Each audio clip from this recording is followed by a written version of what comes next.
Hello. Wow.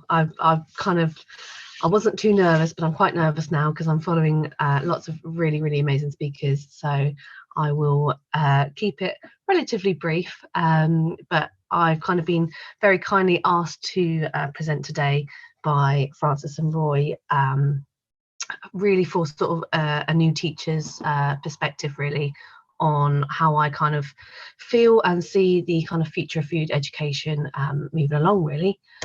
So I'll give you a quick brief background of my very short time in education. So my previous roles were within schools, predominantly aimed at supporting children and young people with sort of social, emotional, mental health and special educational needs.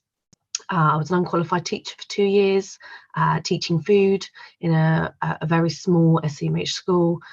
We had quite a large emphasis on practical cooking skills and promoting independence. Many of our students were living in care, so it was really important that when they were due to leave care at sort of 18 years old, that they knew how to kind of fend for themselves, really. So yeah, really, really big emphasis on practical skills, but it was a very, very loved subject and enjoyed by all of the students. Our students at Key Stage 4 had success with the BTEC home cooking skills, so we did level 1 and level 2, and the pride that they got from that was fantastic. In many other subjects, they weren't necessarily as academically strong. So for them to be able to still leave school with sort of qualifications they felt were impressive and respected was really, really important. So that's kind of my brief background, really.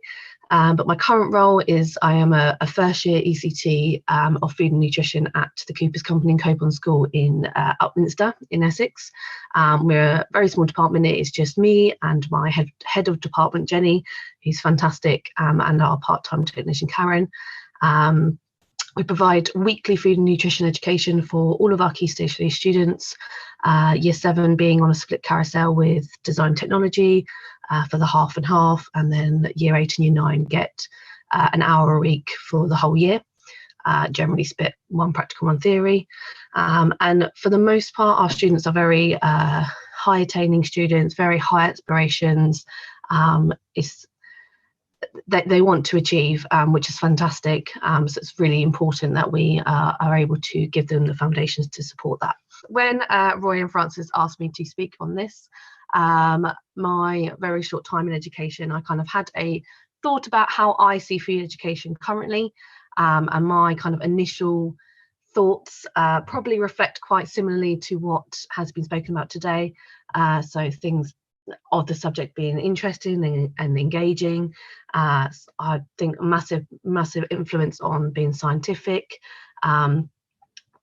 I, of course, feel like it is very undervalued, and I think that's kind of a general consensus. It's challenging, it's skillful, it's appealing, it's fun, as the poll come out as, and it's relatable to our everyday lives. It is an academic subject, but I think that link to being so relatable to our everyday lives maybe is part of the reason why it's not maybe as respected as sort of other subjects in school. But this was kind of my views and how I kind of felt that education within food is.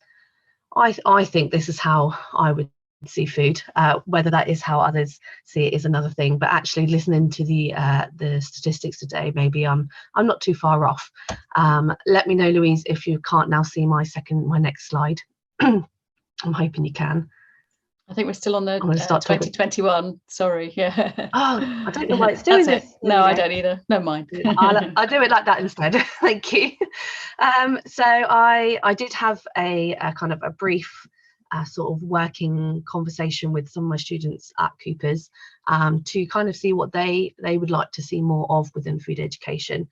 Being quite new into the field myself, I don't feel like I could, with enough experience, say this is what needs to be changed. So I felt it quite important to speak to my students, and these was kind of a summary of some of the main things that they came out with.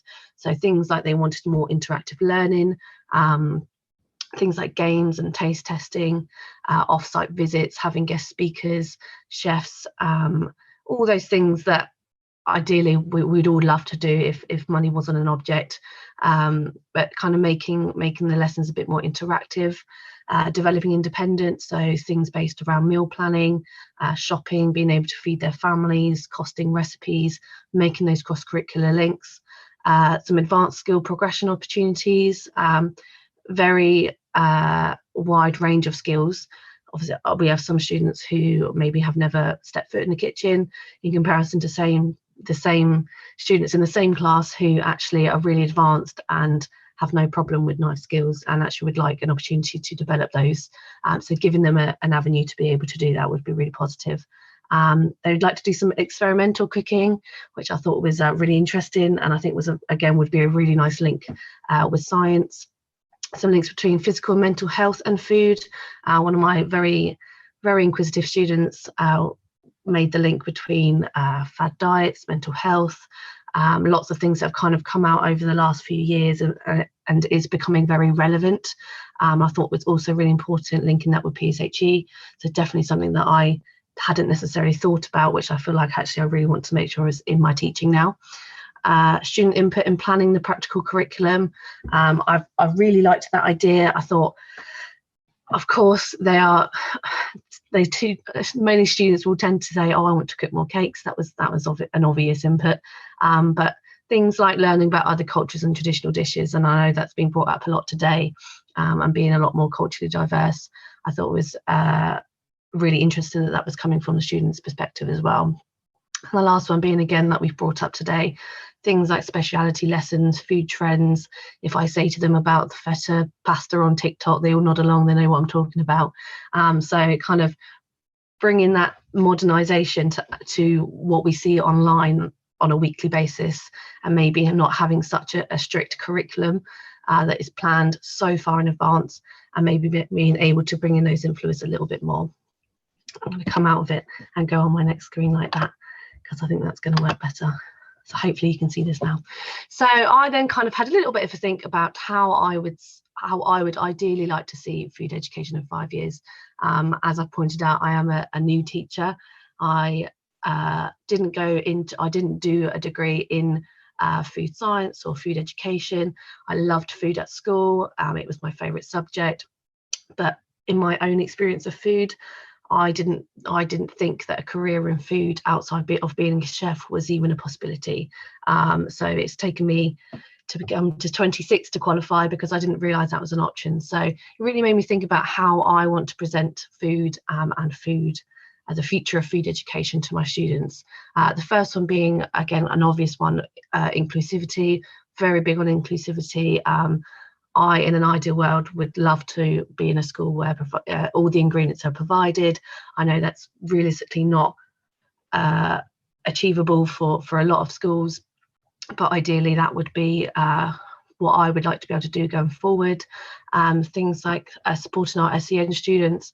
I feel like I'm doing as much as I can at the moment as a new teacher, making resources and pictorial recipes and things like this, but trying to make sure that the curriculum can support an SEN student and a higher priority student within the same class, and developing those skills and having options that kind of cover all academic abilities and physical abilities is really, really important. Dietary choices, we've talked about that a lot today, making sure that recipes are inclusive of dietary requirements and dietary choices. Vegetarian, obviously I have many students now who are vegetarian or vegan, and when I was at school, that kind of, it just wasn't really a thing.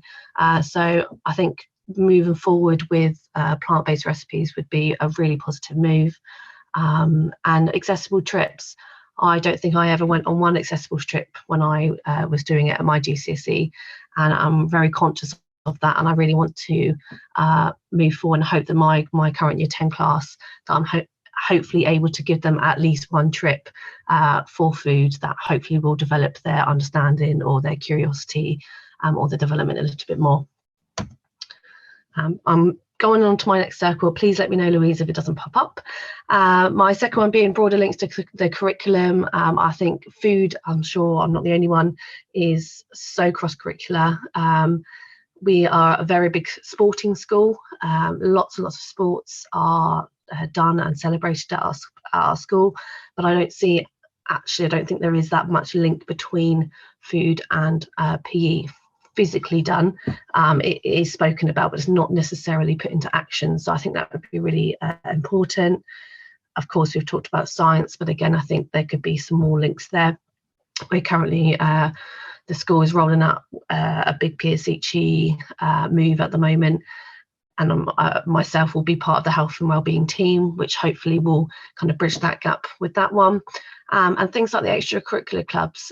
We do a bake-off club, which is fantastic.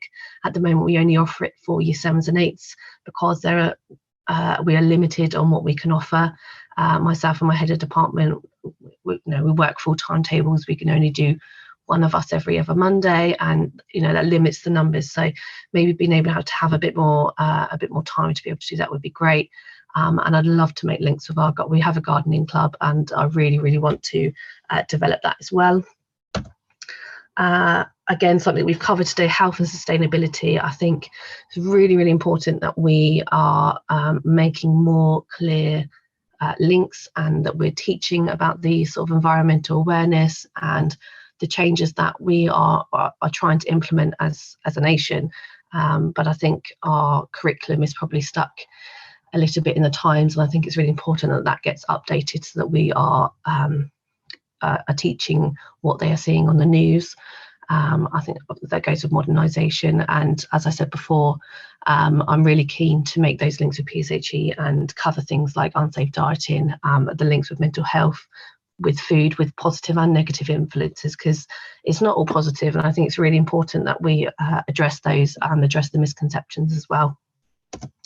And my last one being careers. As I said, I kind of done my training quite late. I've only just qualified at 26, and food wasn't necessarily as a teaching career or as a career in general wasn't really made that obvious to me.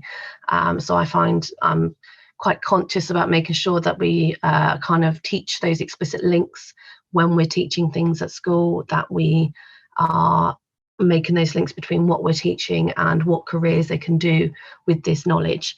I mean, just learning about, so I apologise, I've forgotten your name, but the nutritional analyst this morning, and I was so intrigued, and I found it so interesting, and I would wish that if I had thought about it yesterday when I was teaching my year 8 nutrients, that I had made that link, that actually by knowing this knowledge you could go on to be a food nutritionist or something along those lines, or an analyst, making those links. And I think that's really, really important that they are aware of that. And actually, as much as I am very proud of my lovely display on the wall, a display is not the be all and end all, and I need to be making sure that that is within my teaching.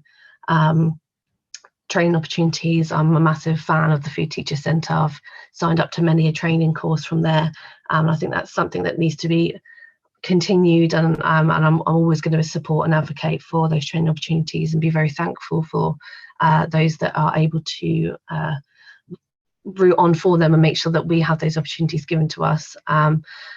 Again, with higher education, I think someone mentioned earlier, when I did my PGC this last academic year, I was one of 2 food teachers doing their course, and because there was only 2 of us, we got grouped in with the D&T trainees, and we were taught all on the same course, which of course is not the be all and end all, but it meant that some of my learning was very much specific to the workshop and not necessarily the food room. And COVID, of course, made that a lot more restricted, but it meant that the course that I then applied for, which was PGCE food, wasn't necessarily what I was taught, and that was because there was 2 of us, and they will not run the course for 2 students.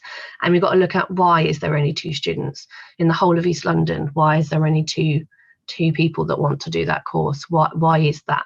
How can we make a career in food teaching more appealing to the younger generation, and that goes hand in hand with government funding. I was very fortunate to get the bursary, but that's now been cut. I was the last year to get it. Why is that? Why are we not seen as a subject which should be giving a bursary to encourage people to learn our trade, essentially? So I think lots of links with careers, and it's definitely something that needs to be looked at a little bit further, because I'm proud to say I'm a food teacher, and I think, as it was said previously, some people say, oh, you teach fruit salad and rock buns, but that isn't being a food teacher. And how do we get that across to the younger generation? So to move on to my last slide, I'm going to come out and sit. I kind of then sort of thought, well, what can I do realistically to make this a reality in my very early years of teaching? How can I be a driving force as a younger new teacher who's hopefully going to be in the profession for the next 30-40 years? What can I do? So my thoughts for the next 5 years would be around these ideas. So using student voice to help plan schemes of work. The students are telling us they want some input into the curriculum, so it seems to make sense. So getting their input before planning a scheme of work, when I get to the point where I need to be designing a scheme of work independently, I feel is very important. Working to create an accepting, modern, diverse curriculum. Really, I'm in awe of the recipes that were just shown a moment ago, and I was so inspired at just how modern they were, and actually how diverse and how exciting they would be for the students. And that's really given me a spark to think about my own curriculum, to work with other departments to promote those cross-curricular links. We all know they're there, but what are we actively doing to make sure that those links are physically seen by the students, and the students are making those links, and actually they can see the link between doing food and nutrition if they're keen sportswomen or keen sportsmen. We're quite fortunate.